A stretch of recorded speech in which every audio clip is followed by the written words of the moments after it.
Mandy asked for time off from work. She had a personal matter to attend to. There was no further adjournment.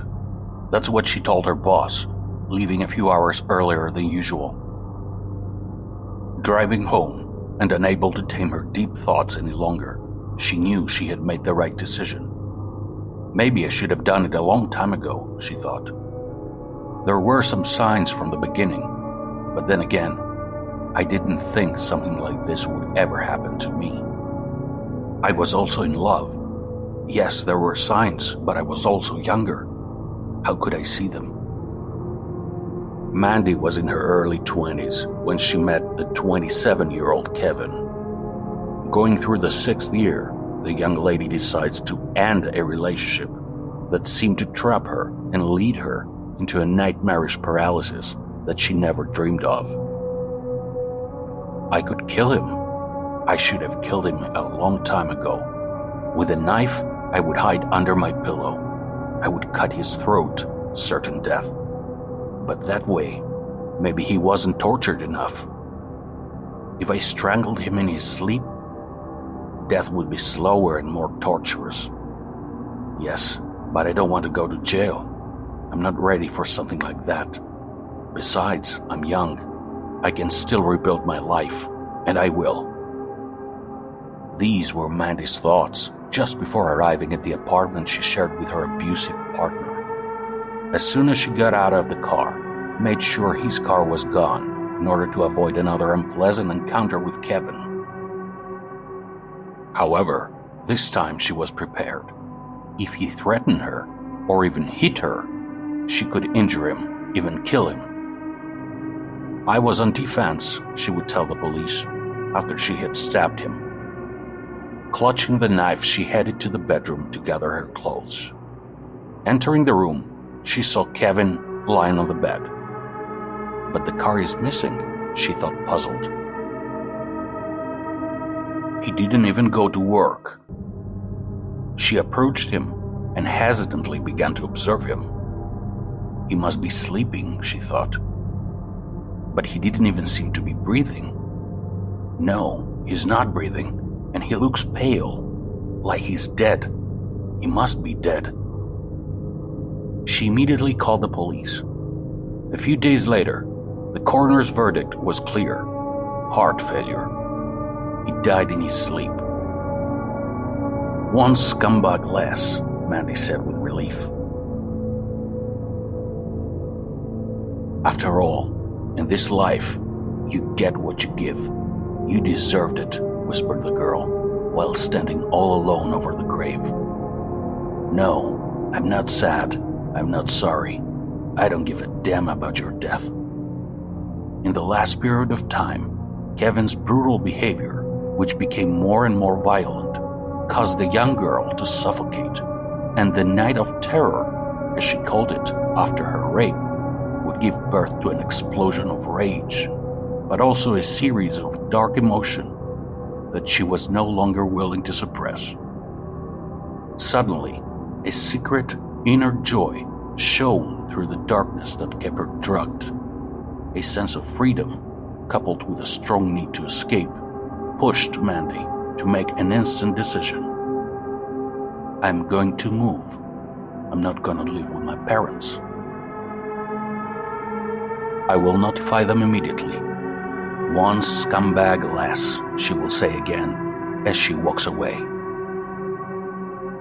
After a few days, Mandy found another home. Her new refuge was a small, single-family house far from the city center, which was located in a quiet and sparsely populated area. It was the last house on Wellington Street. It was nothing big. A living room kitchen, a bedroom, a bathroom, and a basement that would serve as a storage place. It was quite bright, but also welcoming. She had no demands for her new place. The fact that she had finally gotten rid of Kevin illuminated the young lady with optimism, but also the new house only caused her positive thoughts. One word kept coming back to her mind: freedom, Mandy said happily as she laid down on the single bed. She was free. And this was just enough. The first few days went well. The mornings are so quiet here, she will say when she looks out her window just before going to work. In the evenings, she used to hear some sounds from the basement, but she didn't pay too much attention. Maybe it's my imagination, she thought, while falling asleep on the couch. Her imagination didn't take long to disprove her when one night, shortly after midnight, she heard a noise. It's coming from the basement again, but this time it's louder. The noise continued for a while, and since Mandy had already lost her sleep, she decided to go down to the basement. She unlocked the door, and after several steps, she was down there. She turned on the large lamp and checked the room. Everything was in place. There was nothing to worry about. For a moment, her gaze fell on an old knife which was placed on a small table. The previous tenant would have forgotten it, she thought. Never mind. After checking the place, she went up the steps facing the door. The door was closed. But I'm sure I left it open, she wondered. With a gentle movement, she opened the door, but it shut again, as if someone had pushed it. Suddenly, she heard the sound of the key, as if someone wanted to lock her in the basement. But what's going on? She whispered. The key turned a second time. Mandy tried to open the door, but was in vain. She began to twist the handle furiously, but with no luck. Someone broke into the house. Someone locked me in, she said in a panic. Help! Help! Someone has locked me in the basement. Please let me out. Can't anyone hear me? Someone is... And unable to contain her temper, she burst into tears. Her efforts were fruitless. No one could help her. Maybe someone heard, she thought. They just didn't care. Sitting on the top step, with her back against the door, she saw a sharp object coming towards her out of nowhere. A knife scraped past her left cheek and finally impaled itself on the door. The girl fearfully looked at the knife, thinking that someone was there, someone wanting to hurt her. Before she could get up, an invisible force began to drag her by the legs. Screaming in despair, Mandy tumbles down the stairs and hits her head on the wooden floor. After recovering from the sudden fall, she realizes that she is still alone in the basement. But there is no one here. Am I going crazy? Am I having a nightmare? Yes, I'm having a nightmare. Wake up, you idiot. You're having a nightmare. I have to wake up. She blinked her eyes, but nothing happened. I wish it was a nightmare, she thought. Let it be the most terrifying nightmare I have ever seen. I have to find a way to get out of here. She stood up immediately, and despite the intense dizziness, she put her thoughts in one line. She had to escape. She began to search the room. The only ally she had was the light of the large lamp. The light would never leave her. After all, it was her only relief. This time, she was determined to find a lifeline if she wanted to stay alive. Suddenly, the light from the lamp began to flicker. Oh no, this can't be happening, she thought. Don't go out, please, as if asking the lamp to stay with her. The light continued to flicker and almost instantly plunged the basement into darkness. Now she could see nothing, totally helpless. Mandy just screamed in anger for a moment and then snorted. Very quickly, the light came back and her tears gradually disappeared. She continued to search but could not find anything that would help her escape. Just a long piece of wood. Perhaps it served as a weapon for her. There is also the knife, she thought. Heading for the door, she realized the knife was missing. "What the hell is going on here?" she said angrily, holding the piece of wood in a menacing manner. Going down the stairs at a slow pace, she observed the area as if she wanted to scare the invisible enemy that threatened her. Mandy. The girl heard a voice whisper her name. "Who's there?" she said, startled, and with a sharp movement, she turned her head back. Taking a defensive position, she stared at every corner of the basement, but there was no one.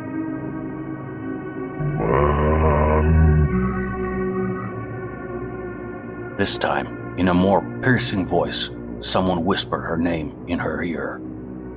Mandy frantically ran to the wall. As she pressed her back against the wall, she thought immediately that the voice she heard was familiar. Distress was evident in all her facial features. With her gaze, she tried to focus on a fixed point, while her glances, full of fear and concern, perceived the hostile presence of the basement. She was afraid to close her eyes. She thought that by keeping them open, she would face her fear more daringly, more courageously. Her breathing was heavy and persistent, causing a tightness in her throat, while her hands shook from the unrelenting intensity of the terror she had just experienced. Despite her weakness, she struggled to keep her composure, but the voice that rang in her ears haunted her every thought. Soon, the light began to dim. She could barely see the area.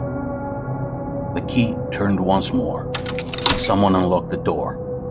The frightened girl ran almost on tiptoe to the small storage area under the stairs. She hid there without making a sound. Someone opened the door and slowly walked down to the basement.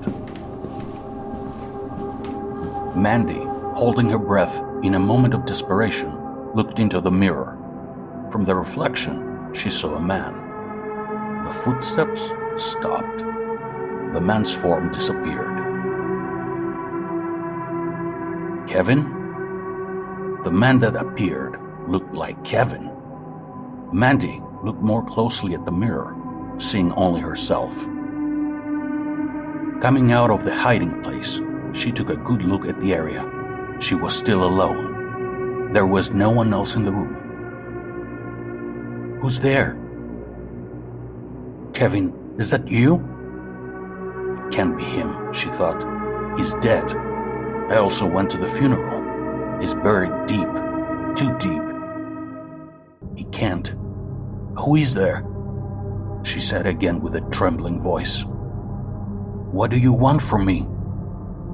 A metal object began to tumble down the stairs. It landed in the middle of the room. Mandy saw a ring. Her name was written on it.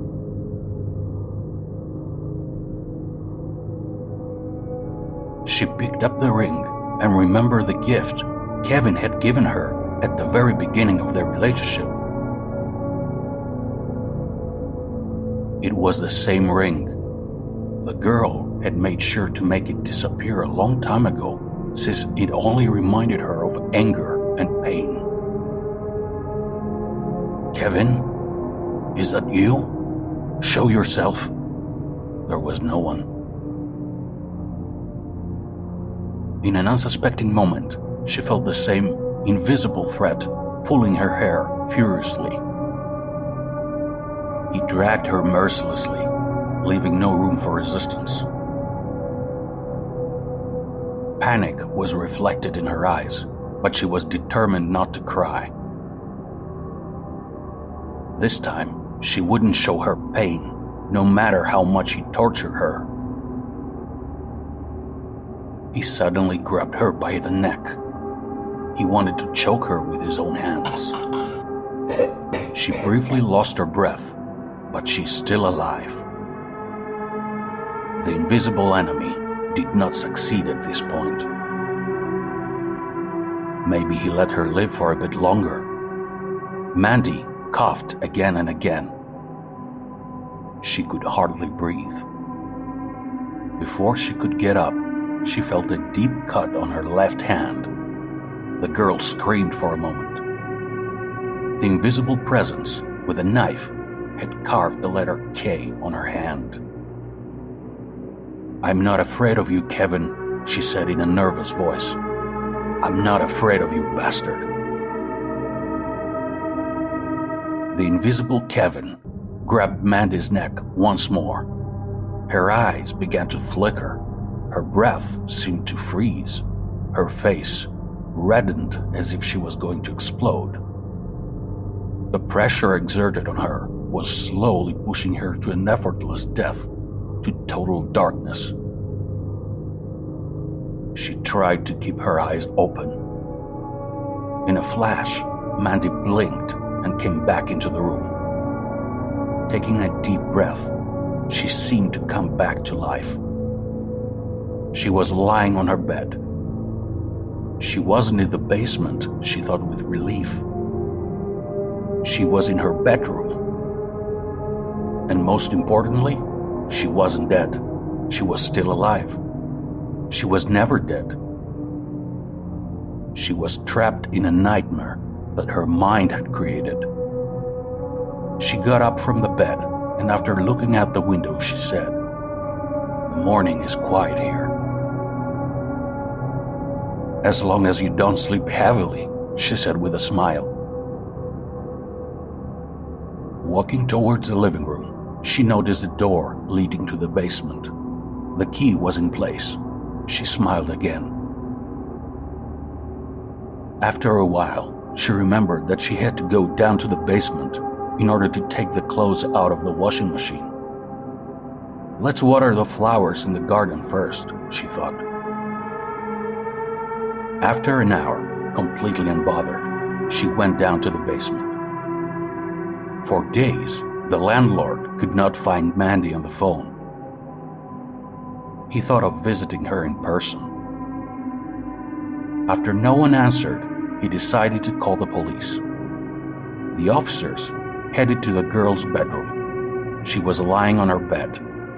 The medical examiner's conclusion was clear: heart failure. She died in her sleep.